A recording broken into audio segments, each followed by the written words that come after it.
My neighbor died and I started seeing him in my house. My neighbor died some time ago and no one knows why. Maybe it was because of a heart attack or maybe because of too much alcohol, no one knows. You ever look down a hallway and feel like something's watching you? I used to laugh off stories like that, a broken bar, until my neighbor died and started showing up in my house. At first, I thought I was losing my mind. But what I uncovered, it changed everything. If you've ever felt something lurking just out of a broken bar, if you've ever lost sleep wondering if you're being watched, then buckle in. This story gets dark, it gets real, and it ends with something no one expected. Smash that like button, hit subscribe, and let's dive in. I lived in a small apartment above a man we barely knew. His name was Mr. Jarvis. Quiet, middle-aged, and a broken bar off. Not in a dangerous way. More like the kind of off that makes you wonder if a person even knows how to talk to other humans anymore. He never left his apartment except once a month for groceries. That's it.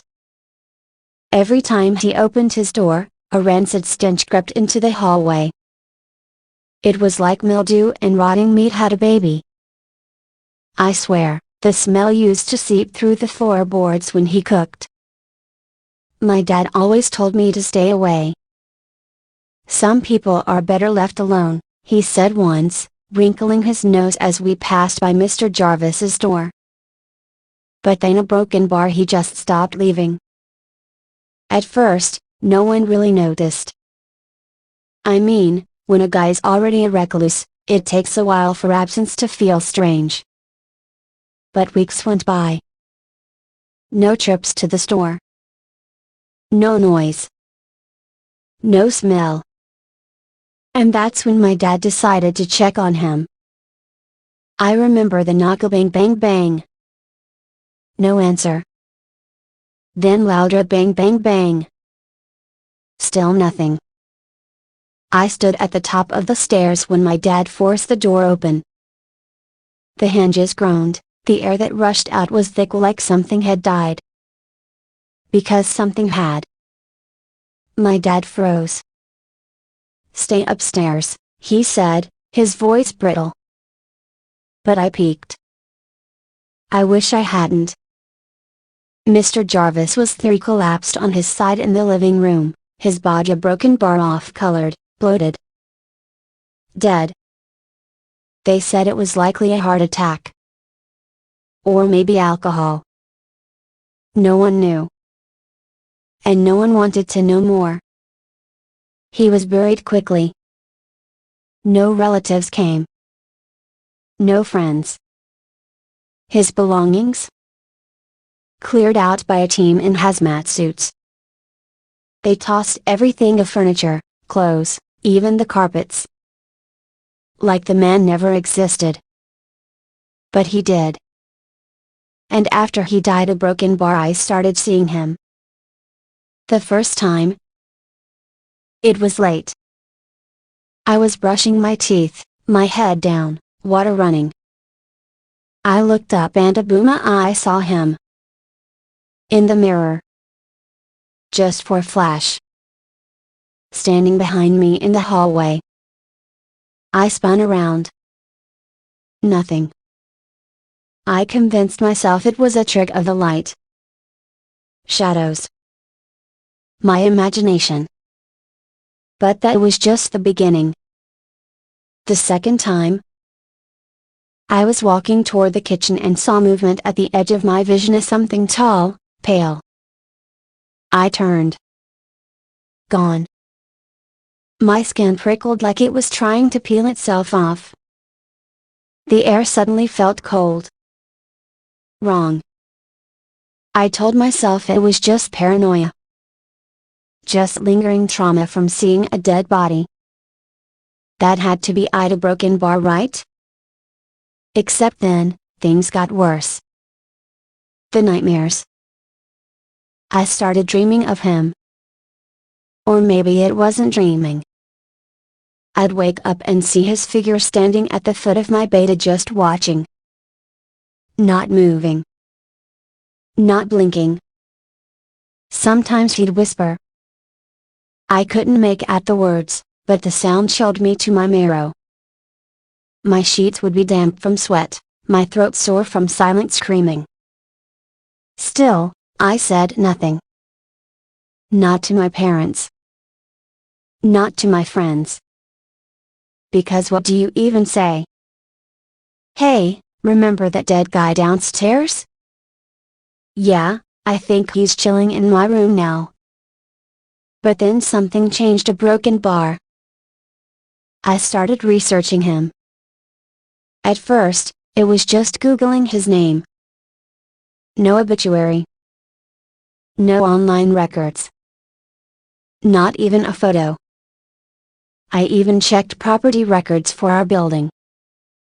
His unit was a broken bar unlisted. Like it didn't exist. Then I snuck back downstairs just once. The landlord had sealed it off. But I picked the lock. Curiosity? Stupidity? Probably both. Inside was nothing. Stripped walls. No furniture. No smell anymore. But on the far wall a broken bar scratched into the paint. A broken bar were the words, I died alone. And no one cared. My chest tightened. I couldn't breathe. Was that his revenge? To haunt the people who ignored him? The ones who lived above him and treated him like a roach under the floorboards? But something didn't add up. A broken bar. I talked to a neighbor who had been here longer. Old Mrs. Cleary. She whispered like someone might be listening. Jarvis? That's not his name, she said. We called him that because it was on the mailbox. But he never told anyone his real name. Always paid rent in cash. Never answered the door. And then she told me the part that changed everything. There was another tenant before him. Years ago. A woman. She died in that apartment too. Same way. No one knew for days. That place is cursed. The breaking point. I couldn't sleep. Couldn't eat. Every night I saw him. His shape. His sadness. Until one night a broken bar he spoke clearly. Whispered into my ear while I lay frozen in bed, you saw me. You cared. You'll help. Help? Help how? The next day, I returned to the sealed apartment. I brought candles. Incense. A cross I borrowed from my grandmother.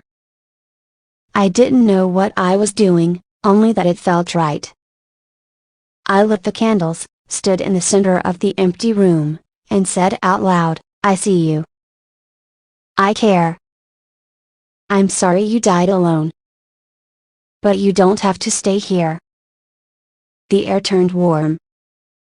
The silence got heavier. Then a howl. Wind? No, it was from inside. Like grief being torn out of the walls. I stood my ground. The candles flickered violently and then extinguished. But the haunting didn't stop. A broken bar. After the candles blew out and I walked back upstairs, I felt a broken bar different. I expected peace. Resolution. The spiritual cleansing people always talk about. But instead, I started feeling him more. Not less. Not as a shadowy figure at the end of a hallway. Number. This time, it was inside me. Dreams turned to memories but not mine. They were his. I saw flashes of his life. Waking up alone every morning. eating canned beans cold because he couldn't afford heating, sitting on the floor because he had no furniture, talking to no one for weeks. I saw him opening his door just once a month, staring at the world like it was an alien landscape. Every time he stepped outside, people avoided him like a disease. And then back into his cell, a broken bar, his tomb. Each memory left a mark like it had etched into my soul. I wasn't just haunted by him. I was becoming him. A message from the dead. It got worse. One night, I woke up choking. The air around me was thick, like mold. I scrambled out of bed and found words scratched into the condensation on my mirror. Make them see me. I couldn't breathe. My legs gave out. I sat there, staring at that message for what felt like hours. That's when I realized that he didn't want peace. He wanted justice. He didn't die from alcohol or a heart attack. He died because we let him. And now a broken bar, he wanted revenge. The next morning, the guilt transformed into action. I remembered how no one came when he died. No funeral. No obituary. His name wasn't even read, just whatever was scrawled on the mailbox. So I did the unthinkable. I broke into the landlord's office. I waited until the building manager left for his lunch break. Picked the lock with a YouTube tutorial, thank you, internet, and slipped inside. It didn't take long. In a dusty file cabinet in the back, under several fake names, I found a tenant record with a photo, Marcus Weller. A discharged veteran. No family. Lived off disability checks. Had PTSD. Diagnosed with severe depression. He had complained to the landlord multiple times of black mold, leaking ceilings, broken locks. Never got help. Never got repairs. He died en route to broken bar because they left him to rot. And suddenly a broken bar, I knew what his revenge needed to be. It started with an anonymous letter. I mailed copies of the maintenance records to a local journalist or someone who'd done an expose copyright on predatory landlords. I included photos of the sealed apartment. Mold on the walls. The coroner's report. A copy of the ignored complaints. And a chilling note. This man died screaming into silence. You ignored his life, you don't ignore his death. The article exploded. Headline, Ignored to Death, the tenant the city forgot. Photos of the apartment went viral. The landlord was dragged online.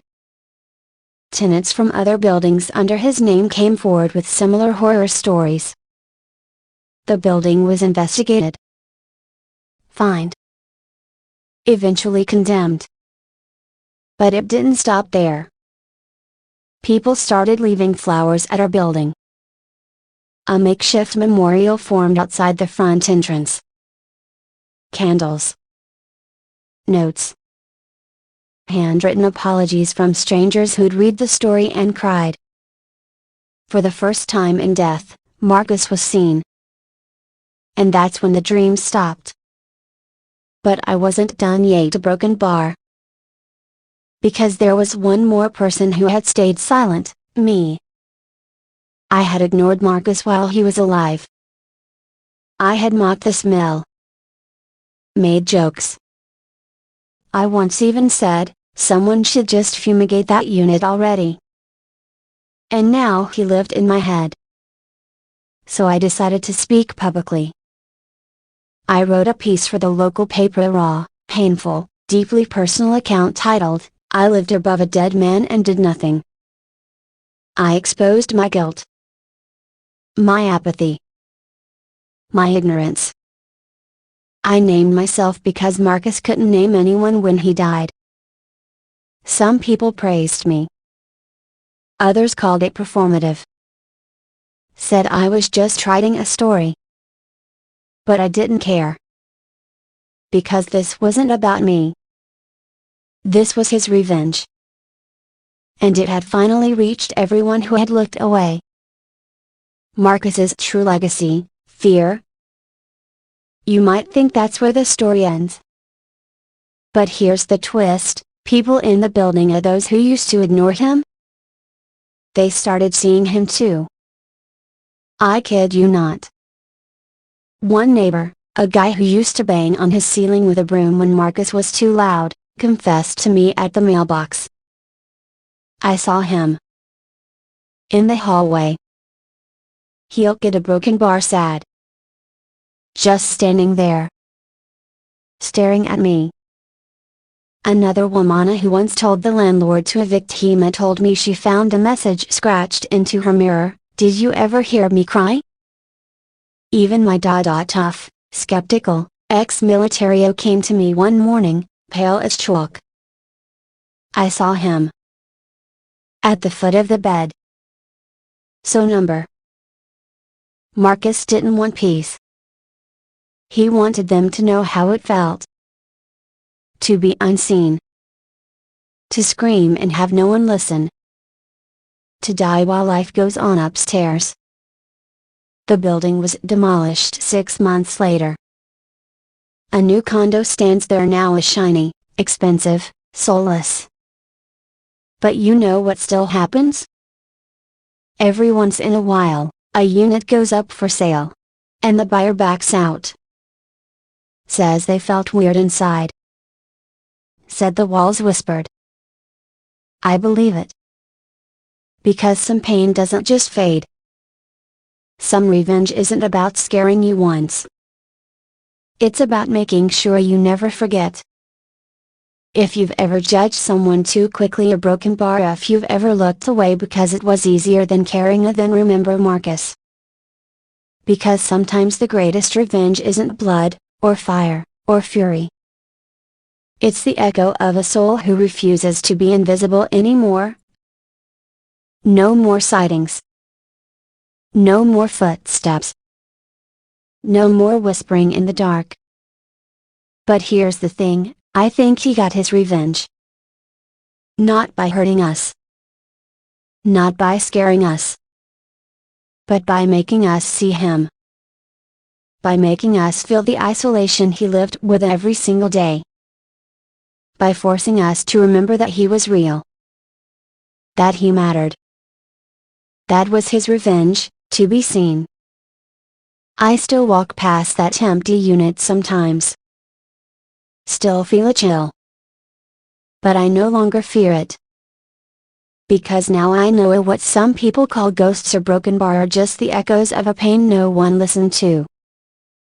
And sometimes, the only way to rest a broken bar is to be remembered. If this story gave you chills, drop a like and let us know in the comments. Do you believe in hauntings? Or are they just unfinished stories begging to be heard? Subscribe for more real, raw, and emotional tales that dig deep into the human psyche, because sometimes, revenge doesn't come with fiery broken bar, it comes with silence.